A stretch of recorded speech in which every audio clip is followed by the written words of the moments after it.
What is up guys? Today is my first season 5 or pre-season video and I'm going to be covering everything that's changing so you know exactly what to expect when the changes do come in and have a pretty good head start. Today though we're going to be looking at the Dragon, Baron and Tower changes as they've all changed quite a lot and are going to be even more important in season 5. As with everything I do, I'll go over the actual changes first and then I'll tell you what they actually mean and what impact they're likely to have. So let's start with the Dragon, and I picked this first because I actually think it's the most important change out of all of the objectives. Now the three main things that have changed are on screen, so it doesn't grant gold anymore but it gives you a certain buff instead, and it also attacks AoE in a cone-like shape, meaning that it actually does way more damage, especially early into the game. The reason I mention especially early is because you want to be taking dragons earlier now so you can stack up your buffs faster. So what I mean is every time you kill the dragon you get another buff that's slightly different, and it'll be no surprise that the more times you kill it the better the buffs get at helping you end the game.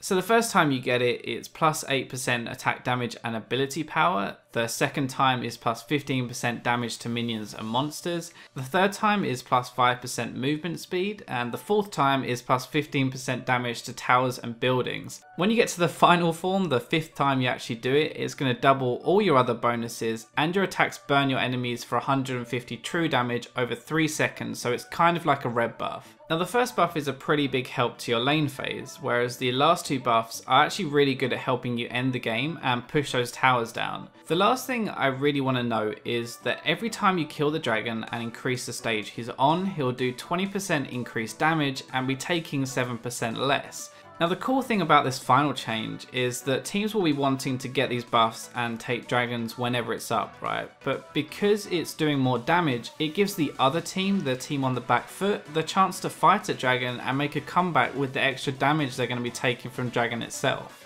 Now let's move on to Baron, and not only does he look a ton sexier, I mean scarier, yeah, scary is where I was going to go with that originally, he was completely reworked too with the buffs.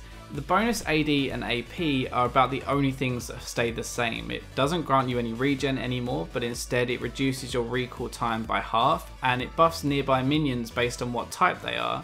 So you can see the buffs on screen now. I'm not actually going to go through them, but I will talk about what they're going to mean. Now the biggest thing here is really the melee minion buff, the 80% less damage. It means that when you push, they will take way more tower shots than before, and they won't instantly be wiped out by kind of wave clear, making it easier to push and get damage on the tower itself. It's pretty clear that Baron buff is now there to help you push and get towers or inhibs rather than actually help you fight, which is good for a few reasons. It helps the team with Baron push easier and actually get something from it, even if they don't have the highest range champions or a kind of comp designed to siege. But for the other side, the team without Baron, it actually means you can pick a fight and still win. It gives you that chance to come back and not just have to sit there afraid to fight and wait out the buff.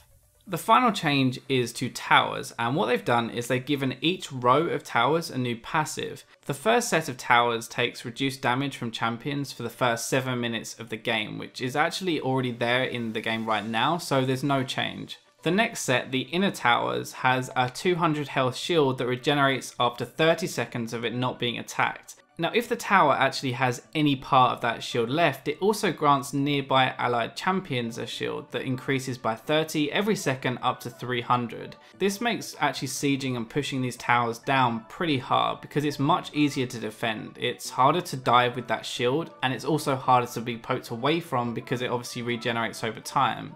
The final set of towers, the Inhib and Nexus turrets, have been completely reworked. They're completely different to how they are now. They actually fire a constant laser, kind of like how the Fountain works now, but obviously not quite as much damage. Whoever the laser is actually hitting has their damage and movement speed reduced, so it's kind of hard to dive as well. This is really aimed though at stopping split pushing and diving on your own, not really diving as a team. Like you can't be a Zed or a Riven and just sit in a side lane and dive anymore, but diving as a team where you get your tank to absorb the laser is still going to be possible. So those are the three big changes to objectives in the pre-season, and I hope you guys enjoyed the video. As I said, I'll be covering the other changes this week before the patch hits too, so make sure you stick around and subscribe to see them, and I will catch you next time.